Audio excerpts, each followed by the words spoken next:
धनगर समाजाला स्वतंत्र संस्कृती आहे, धनगर समाजाला स्वतंत्र स्वतःचा इतिहास आहे.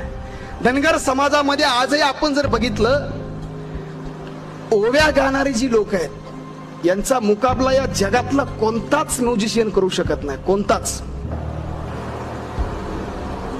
अर्जित सिंग घ्या, ठीक आहे. आता हे जे सगळे आहेत ना, यांना पुढच्या वेळेस याच विचारपीठावर उभा करा, पलीकडे त्यांना आणि पट्टण कडोलीतला एकच ओव्या गाणारा धनगराचा माणूस इकडे बसवा.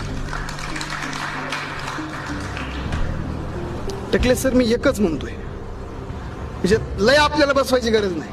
ही जी गाणं म्हणेल त्यांना ते आपले माणूस सहज म्हणेल एका मिनिटात. काय त्याला ह्यानं जे आपलं जे म्हणेल त्यातलं एक तरी कडू ह्यांना जमणार.